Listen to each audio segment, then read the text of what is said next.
비교원 광고입니다. 당연한 듯 한번 가입해놓고 계속 사용하시는 인터넷 TV 3년 이상 계속 사용하고 계시다면 비교원에서 갈아타시고 사은품도 챙기시기 바랍니다. 인터넷 TV 신규 가입 시 48만원, 휴대폰 구입 시 최대 50만원, 정수기 렌탈 시 최대 30만원, 최대 128만원의 혜택을 만나실 수가 있습니다. 여기에 인터넷 가입 후에 쓰던 휴대폰, 알뜰폰 그대로 통신사 변경만 하시면 최대 30만원 혜택이 있고요. 본인 가입 후에 추천을 통해서 지인이 가입을 한다면 한 사람당 4만원짜리 모바일 상품권 무제한으로 드리고 있습니다. 개인정보 보안도 철저히 있고요. 한 건의 보안사고도 없었습니다. 그리고 8억 이상의 보증보험에 가입돼 있는 비교원, 인터넷 TV, 휴대폰 정수기 비교는 비교원에서 포털에서 비교원 검색하셔서 상담 신청하시거나 전화 1670-2571을 통해서도 상담 신청이 가능합니다. 이번에는 식순에 의거해서 국민의힘 관계된 뉴스를 좀 짚어보도록 너무 짧아. 하겠습니다. 5분 남기고 지금 국민의힘 아니 여기는 뭐 다른 말 할 게 없어요. 징계 정치 이렇게 표현이 지금 되고 있습니다. 계속해서 이제 장동혁 대표를 중심으로 해서 해당 행위자, 당에 해를 끼친 사람들에 대해서 당원 당규를 개정해서라도 영구 복당 금지를 시키겠다. 뭐 이거는 뭐 엄포 그 이상이잖아요. 근데 이제 이게 해석을 해보면 장동혁 체제에서의 당원 당규를 바꿔가지고 날려버리면 장동혁 체제가 아니면 당원 당규 바뀌어서 다시 받아들일 수도 있다. 뭐 이런 해석도 가능하다는 거예요. 뭐 댓글에 그런 거 많이 달리던데 이게 연구 없다 같은 소리예요. 연구가 있는데 연구는 맨날 연구가 없다 그러잖아요. 예. 이게 연구가 될 수 없는 문제를 본인이 하겠다고 오늘 기만 컨디션 좋습니다. 예. 베스트 페스트에 이어서 연구 없다로 합니다. 예. 아니 이게 이제 그 국민의힘 지금 출입하시죠? 네네네. 예. 어때요 국민의힘 내에서는 이 반응들이? 근데 오늘 제가 좀 기사 쓰고 정리하면서 느꼈던 건데 장동혁 대표가 외톨이입니다. 지금 장동혁 대표가 이렇게까지 세게 얘기를 하는데 역풍은 엄청 부는데 장 대표를 옹호해주는 사람은 지금 조광원 최고 말고 있어. 오늘 공개적으로 얘기한 사람이 김민수 최고위원. 그러니까 김민수 최고 보통 최고위원 같은 회의하면 발언을 하지. 오늘 같은 경우에 그러니까 이게 그제 6일 OBS 보도 있고 나서부터 6, 7, 8쪽 이어지고 있는 흐름인 건데 보면은 OBS에 처음 얘기 나왔을 때도 야 진짜 뭐 친한계랑 뭐 대항감위를 쓸어보려고 하는 거 아니야? 뭐 난리 났잖아요. 그러니까 그리고 어제 모두의 관심 속에서 윤리위가 열렸어요. 근데 윤리위원회가 비공개로 꽤 길게 회의를 했는데 보도자료 한 장 안 나오고 백그라운드 브리핑도 안 했어요. 뭐지? 사실 어제 좀 기다렸는데 뭐가 안 나오네? 라고 하고 그 다음에 보도가 나왔던 게 뭐였습니까? 지금 1호신문에서 보도했죠. 이거 뭐였는데 정답수도 못 채우고 안에 논의가 잘 안 돼가지고 그냥 거의 파투 분위기였다. 그러니까 이제 당에서 공식적으로 아니다라고 선을 그었습니다. 첫 모임 자리였기 때문에 이제 정리하고 누구누구 사실 논의하는 그 정도였다라는 거였지만 이런 식의 나오잖아요. 그리고 오늘 아침부터 볼게요. 대안과 미래 조찬 모임하면서 또 들이받았죠. 그다음에 아침 라디오 오늘 누가 나왔냐면은 성일종원하고 나경원 의원 같은 사람이 나왔어요. 이 사람들 누가 뭐라고 해도 친한은 아니잖아요. 친윤에 가까운 당권 주립에 가까운 사람인데 이 두 사람의 메시지가 일관됩니다. 징계? 좀 과도하면 안 되는데. 좀 오반데. 이게 심각한 해당이라는 게 뭘 말하는 거야? 그다음에 이거 너무 하게 되면 또 당에도 이거 불안한 만드는 거 아니야? 이 사람들조차도 지금 장동혁 편을 안 들어주고 있는 거예요. 그리고 전우세 원내대표는 계속 얘기하죠. 징계 같은 건 좀 신중해야 되고 오늘도 기자를 만나갖고 뭐 논의는 당연히 들어왔으니까 하는 거지만 징계 수위나 이런 것들에 대해서는 좀 조절이 필요하다는 식으로 얘기를 했단 말이에요. 그러니까 일관돼요. 장동혁을 제외한 모든 국민 스피커들이 일관되게 징계는 과하다. 징계할 거보다 신중하게 논의된다라는 이야기 하고 있는 거예요. 그러니까 이거 자체가 장 대표가 진짜 위신이 없다. 지금 위세가. 이 와중에 장 대표는 또 이제 외로우니까 올림픽 공원 또 갔잖아요. 마스크 쓰고 그러니까 이건 거다. 이 흐름이 그러니까 장 대표가 지금 원 내에서 당 내에서 편이 없는 거예요. 거의. 위신이 있었던 적이 있어요? 제가 깨달았어요. 장동혁의 정치란 무엇인가. 장동혁은 이 당대표 정치인의 관점으로 보면 안 돼요. 유튜브 크리에이터 관점으로 봐야 돼요. 그래갖고 맨 처음에 윤어게임 편을 시작했어요. 윤어게임 편을 시작하고 그 다음에 좀 재미를 보니까 아스팔트 편을 시작했어요. 그 아스팔트를 갔다가 근데 막 비판받았어. 그거 황교안의 길이야. 너 막 공격당해. 그러니까 뭘 시작했습니까? 필리버스터 편을 시작했어요. 그래서 한번 살아났어요.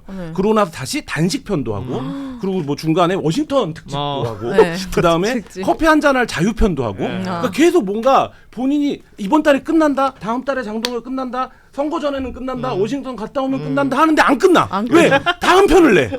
그래서 지금 원래 성관이 편 중이에요. 올공과 재선거의 성관이 편 중인데 이게 분위기가 이제 자기 생각보다 너무 빨리 끝나. 그러니까 갑자기 이 와중에 뭘 들고 나온 겁니까? 징계편을 들고 나온 거예요. 그래서 제가 볼 때 근데 그 윤리위원들이 뭐라고 얘기합니까? 이거 오래 걸릴 거라 그래요. 너무 많대. 서류가 막 이만큼 있대. 50명쯤 된대. 그럼 이게 어떻게 되는 겁니까? 징계편을 쭉 가겠죠.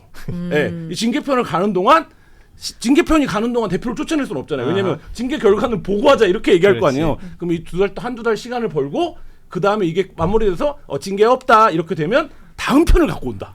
아. 자, 그 다음 편에 대한 기대를 가져보면서 기대가. 네. 국민의힘은 당 대표가 지금 꼭 필요해요? 아니 어차피 뭐 굉장히 야당으로 본질적인 질문이다.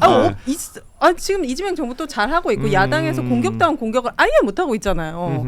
그럴 거면 굳이 이거에 에너지 소비할 그러니까 필요가 있나? 공격다운 공격을 하려면 당 대표를 바꿔야 된다는 이야기를 당내에서 하고 있는 바뀌면 거죠. 가능한가요? 그건 이제 그때 가서 생각해보면 되겠죠. 왜냐하면 이제 뭐가 됐든 이재명 정부의 이제 정책이 진행되는 과정이나 아니면 의회에서도 그러니까 야당 그것도 제1야당 100석 이상에 있는 국민의힘이 어떤 역할을 하려면 소위 말한 그 제도권 안으로 들어와야 되잖아요.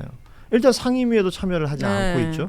국회 전체 일정에 보이콧을 하고 있죠. 그러니까 지금 할 수 있는 건 소위 말하는 공중전밖에 없는 거예요. 근데 그 공중전을 당대표는 징계 얘기만 하고 있고 그 외에 본인이 의지가 있어서 방송 출연을 한다든지 유튜브에 출연하시는 모든 분들은 대부분 그거 잘 안 될 텐데 신중해야 될 텐데 라는 얘기만 하고 있는 겁니다.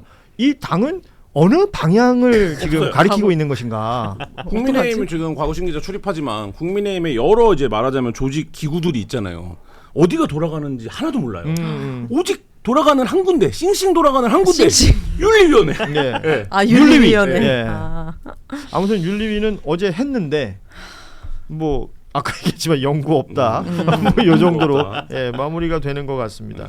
근데 징계 1순위로 조경태 의원 얘기가 나오던데. 그거 좀 전망이 엇갈리던데. 예. 네. 조경태냐 진종호냐. 이거 어떻게 되는 거예요? 그러니까 사실 그 조경태 의원 측이도 거세게 반발하고 있는 측면도 있고 이게 지금 뭐냐면은 박덕흠 국회 부의장 선출하는 과정에서 후보로 이제 야당이 추천을 했는데 조경태 의원도 다선이니까. 네, 일선이잖아요. 그러니까 예. 경쟁자였단 말이죠. 근데 그러면서 조경태 의원이 그 과정에서 민주당 의원들하고 소통을 하면서 저 내란에 참여했던 박덕흠은 좀 아니지 않냐는 식의 이야기를 했다라는 거죠. 이거를 해당 행위로 해당행위다. 보겠다라는 건데 이게 저는 물론 이제 조경태 의원의 그 행위가 그 육선의 그 당내 최다선에 걸맞는 행위는 아니라고 볼 수도 있겠지만 해당 행위라고 갔을 때 지금 조경태 의원 바로 나도 장동영 재수할 건데 오늘 지금 한겨레 또 보도했잖아요. 얘기한 게 보면은 이런 식의 맞불로 가겠다라는 거거든요. 이게 명확하게 그 전에 전례가 없기 때문에 그러니까 예를 들면은 지금 뭐 진종호 의원의 같은 친한계든 뭐든 이런 사람들이 무소속으로 있는 한동훈 의원을 지원한 거는 징계하겠다. 이거는 뭔가 명확해 당원 당규상에 해당 행위라 규정할 만한 사안들이 있어요. 근데 조경태 의원의 행위를 해당 행위로 볼 수 있냐는 좀 이게 모호한 거 이게 당에 어떤 해를 끼친 건데 물론 이제 정무적으로야 어떻게 우리 당이 그래갖고 박덕흠을 뽑아서 했는데 그거를 방해할 수 있냐라고 할 수 있겠지만 징계도 다른 부분인 거잖아요. 그러니까 그래서 제 생각에는 조금 이 절차상에 조금 더 스무스하게 갈 거면은 조경태 조금 후순위로 놓을 가능성이 좀 있어 보인다. 근데 이게 지금 국민의힘이 뭐 어떤 징계도 사실 쉽지 않아요. 왜냐하면 저는 당원 당규상 무소속 후보를 지원한 자당의 당직자나 의원들 징계할 수 있다고 봐요. 예. 그럼 이 사람들 불러다 소명을 들어야 될 거 아니에요. 그럼 이 사람들 나가서 무슨 얘기하겠습니까? 아니 우리가 김문수 뽑았을 때 밖에 있던 한독수 영입하자고 하는 사람들도 그러면 다 징계해야지.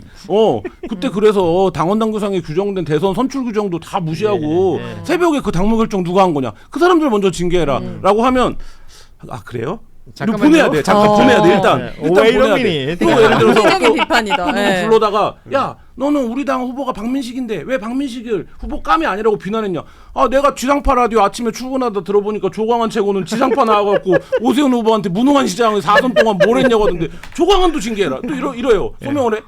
그래? 너도 좀 비켜봐. 그럼 이 하면 할 사람이 없다고 지금 징계를. 아유 뭐 그러면 그러겠지. 장동혁 대표한테도 그렇지. 얼마 전까지만 해도 한동훈의 스텝 아니었습니까? 뭐 이런 얘기 또 나올 수 있는 거 이게 아니에요. 지금 쉽지 않다.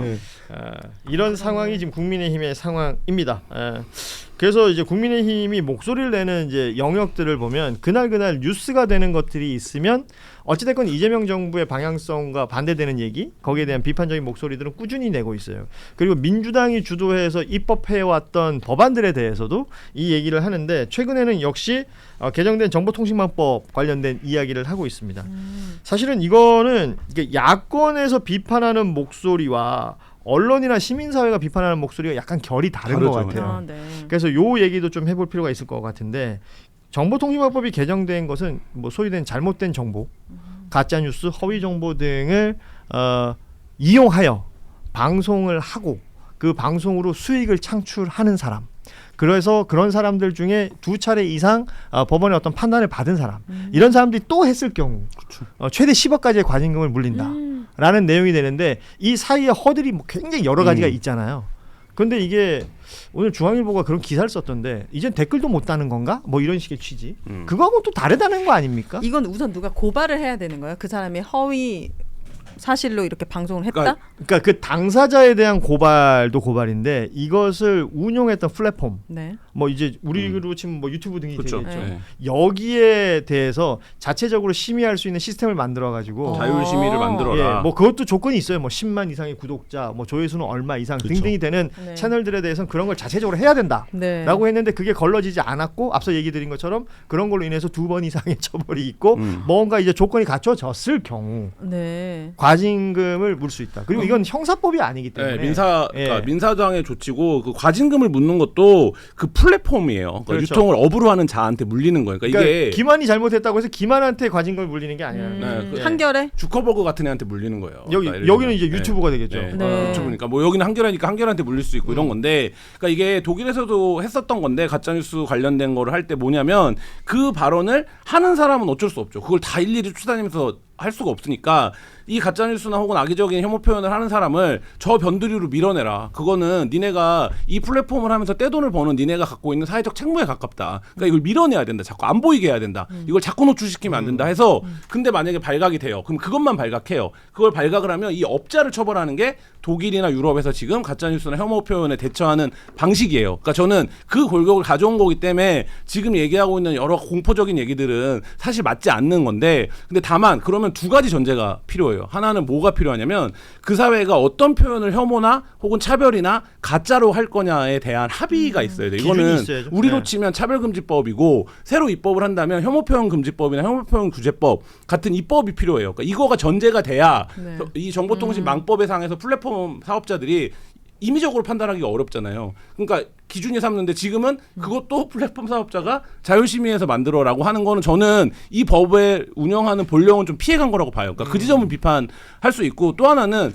정치적 표현은 어떻게 할 거냐. 근데 정치적 표현과 관련된 가짜 뉴스는 유럽에서도 굉장히 좀 말하자면 혐오 표현이나 차별적 표현보다는 넓게 인정합니다. 어렵죠. 예, 사실은. 예. 근데 우리 정치인들은 자꾸 이 얘기를 하면서 정치적 표현에 대한 얘기를 해요. 그러니까 사람들이 어떻게 받아들이는 겁니까? 이거 입에 재갈 물리려고 한다. 이렇게 받아들이는 거거든요. 그래서 국민의힘에서 나온 말이 입틀막이. 예. 그러니까 그 두 가지 점이 바로 잡아지거나 혹은 정정이 필요하다 이런 생각이 들어요. 뭐 우리 붐완이 네. 정리를 워낙 잘해줬는데 네. 이런 것들이 호도되는 것도 있는데요. 제대로 설명이 안 되고 있는 것도 있는 것 맞아요. 같습니다. 그래서 저는- 국민들이 그냥 언론지상에 보이는 단어나 뭐 이런 걸 보고 이제 댓글 함부로 못 다나? 그러니까. 뭐 아니면 뭐 어떤 말 한 사람 저 사람은 이제 앞으로 이제 감옥 가나? 뭐 등등의 것으로 이제 판단을 하게 되는데 이게 좀 잘 알려질 필요가 있겠다. 자율심이라는 건 뭐예요? 자체적으로 자율. 그 플랫폼이 플랫폼이 만드는 심의의 건데 어떤 시스템을 만든다. 그래서 지금 김한 기자가 얘기한 것처럼 한 사회가 있고 한 공동체가 있으면 기준이 있어야 되잖아요. 네. 예를 들면 5.18 특별법이 있습니다. 그런데도 불구하고 5.18 관련된 혐오의 발언이나 그 거짓 정보들은 계속해서 유통이 노출이 되고 유통이 되잖아요. 여기에 대한 판단을 못하는 거예요.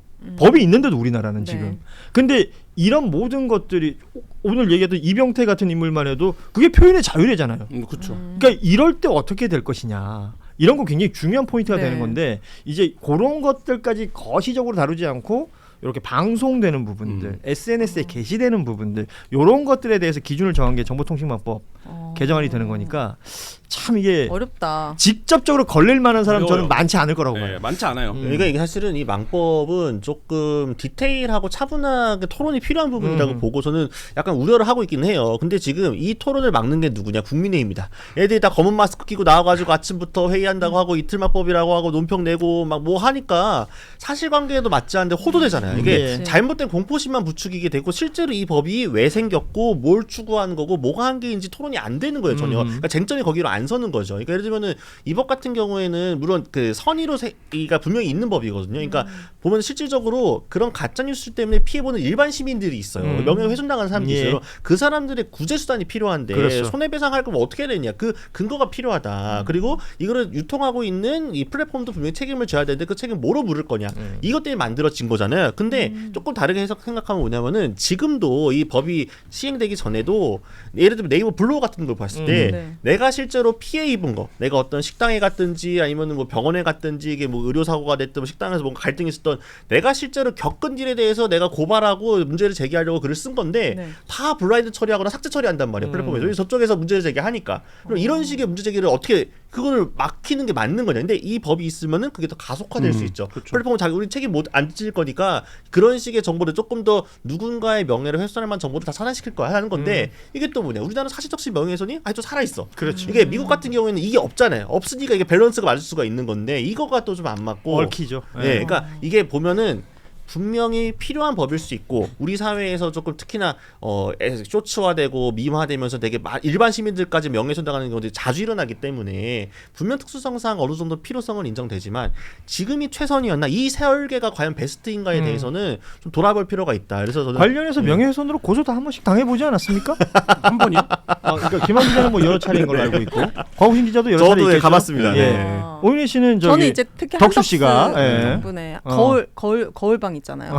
거기 영화에만 나오는 밖에서 보이는데 안에서는 안 보이는 거기서 거울방. 거울 봤어 이렇게? 거울 봤죠? 거기서 조사받는데 진짜 안 보이네 이렇게. 예. 그러니까 전 세계가 이 가짜 뉴스 관련해서 가장 어려운 쟁점 중에 하나가 뭐냐면 가짜 뉴스를 어떻게 규정할 그렇죠. 거냐. 기준이에요. 규정의 가짜 문제예요. 뉴스. 예. 규정의 문제고 가짜 뉴스가 설령 규정이 됐다라고 쳐. 그럼 이거 어떻게 규제할 거냐. 그러니까 이 규제는 여러 가지 또 방법이 있는데 지금처럼 플랫폼 규제 방식이 있고 개인 규제 방식이 있어요. 근데 개인 규제로 가면 또 어떤 문제가 발생하냐면 이건 이미 형법상에 있는 조항들이 상당 부분 있어요. 그렇습니다. 그러니까 뭐 이제 말튼 그런 거가 굉장히 복잡한데 그거 관련해서 이거를 뭐 그냥 이렇게 무쟁점화해서 무조건 정부가 댓글 못 쓰게 한다 이런 그러니까. 식의 이제 말하자면 단무지적 접근을 국민의힘 하는 게 그러니까 오히려 먹히는 게 사실 서구푸는 거고 뭐 여담입니다만 제가 이미 9년 수차례. 전에 예. 9년 가짜뉴스 뿌리를 찾아서라는 기획으로 한국 사회에 가짜뉴스가 어떻게 생산되고 어떻게 유통되고 어떻게 퍼져나가고 하느냐를 썼는데 네. 중간에 그때 대통령과 국무총리님이 언급을 해주시는 바람에 내가 그때 우리 팀이 한 달을 썼어요 일면을 예. 집에 네 번만 쓰고 집에 가는 거였는데 원래 네. 줘야 그래서 줘야 됐었는데 뿌리를 찾았어요? 그때 다 썼었어요 이 얘기를 지금 나온 얘기 예. 거의 모든 얘기를 그 얘기를 다 쓰고 네. 아직까지도 해결이 안 해결이 안 됐어요. 됐어요. 뿌리가 어디예요? 예? 뿌리. 뿌리는 그때 북한은 이제 그때 바뀝니다. 다른데 아, 저희가 그래요? 그때 분석했을 때는 에스더라고 하는 집단, 그러니까 극우 기독교 집단이었고, 그러니까 그때 와. 그 기사의 첫 문장이 예. 극우와 기독교가 만나는데 가짜 뉴스가 있었다로 시작하는 시리즈 기사가 저희 있었는데 이제 관련 링크를 네. 유튜브 더보기에 올려놓겠습니다. 네. 관심 있는 올려주십시오. 분들은 네. 이 기사를 한번 묶여 읽어보시는 것도 있습니다. 좋을 예, 것 그거 같습니다. 보시면 다 나옵니다. 아 예. 오늘 좀 댓글 좋네요. 임금님계 캔디님이 피고소 경력자들 윤회와 분부. 아, 예. 그리고 뭐야? 우리 저 과우신 기자가 막 랩을 했던 랩 실력이 수려한 아, 붐투. 아이고. 예, 이런 댓글 좀 달아주고 계십니다. 예. 래퍼를 맡도록 하겠습니다. 네. 윤회와 본분과 네. 함께하는 지금 화요일에 함께하고 있는 뉴스다이브 네. 끝으로 요 얘기 좀 하겠습니다. 뭐 특검 이슈도 뉴스들이 계속 나오고 있고 한데 윤석열 정부 당시에 양평고속도로 종점 변경할 때요. 국토부 보도자료 초안을 대통령실에서 써서 줬다. 이거는 이제 완벽한 이제 패밀리 비즈니스라는 게 여기서 정리가 되는 것이 아닌가라는 얘기가 되겠죠. 이 보도는 굉장히 인상적입니다. 인상적인데 예. 두 가지 점에서 인상적인데 하나는 이게 왜 이제 나왔는가?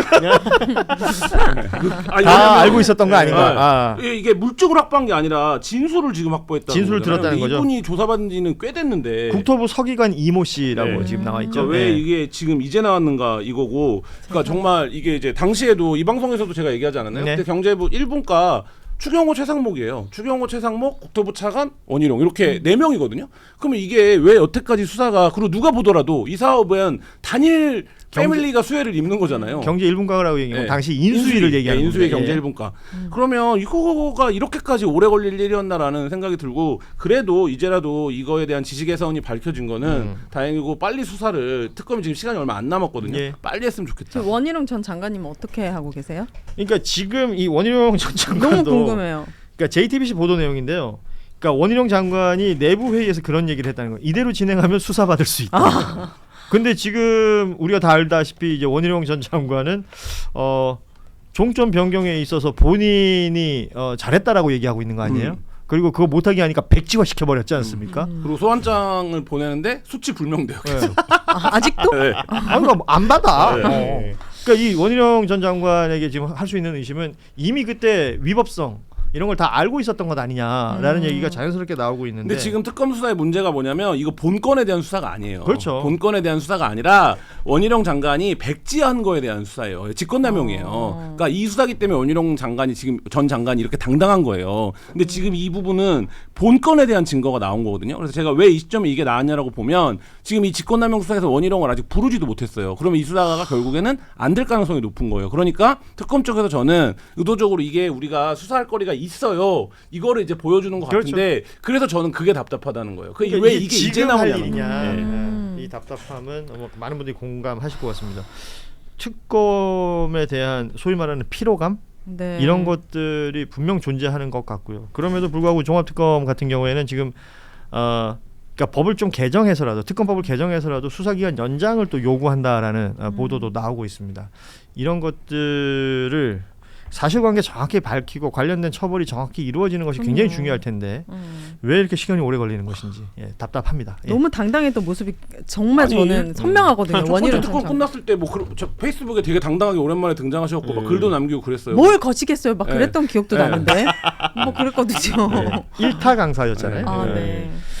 자, 오늘 7월 7일 화요일에 함께했던 뉴스다이브 마무리할 시간이 됐습니다. 좋아요 좀 많이 눌러주세요. 눌러주십시오. 네. 윤혜와 본부 오늘 네. 전반적으로 반응은 좋았는데요. 네. 좋아요 개수는 조금 아쉽네요. 몇 개야 좀 더 좋아요? 눌러주시고 네. 1200개. 예, 구독자도 생각보다 99만에서 계속 서 있네요. 도와주세요. 네. 여러분이 안 도와주시면 저희는 갈 곳을 잃게 됩니다. 네. 도와주시길 바라면서 오늘은 마무리하겠습니다. 내일 오후 3시 반에 윤혜와 본부는 아니지만 또 다른 멤버들과 돌아오도록 하겠습니다. 네. 고맙습니다. 감사합니다. 비교원 광고입니다. 당연한 듯 한번 가입해놓고 계속 사용하시는 인터넷 TV 3년 이상 계속 사용하고 계시다면 비교원에서 갈아타시고 사은품도 챙기시기 바랍니다. 인터넷 TV 신규 가입 시 48만 원, 휴대폰 구입 시 최대 50만 원, 정수기 렌탈 시 최대 30만 원, 최대 128만 원의 혜택을 만나실 수가 있습니다. 여기에 인터넷 가입 후에 쓰던 휴대폰, 알뜰폰 그대로 통신사 변경만 하시면 최대 30만 원 혜택이 있고요. 본인 가입 후에 추천을 통해서 지인이 가입을 한다면 한 사람당 4만 원짜리 모바일 상품권 무제한으로 드리고 있습니다. 개인정보 보안도 철저히 있고요. 한 건의 보안 사고도 없었습니다. 그리고 8억 이상의 보증보험에 가입돼 있는 비교원, 인터넷 TV, 휴대폰 정수기 비교는 비교원에서 포털에서 비교원 검색하셔서 상담 신청하시거나 전화 1670-2571을 통해서도 상담 신청이 가능합니다.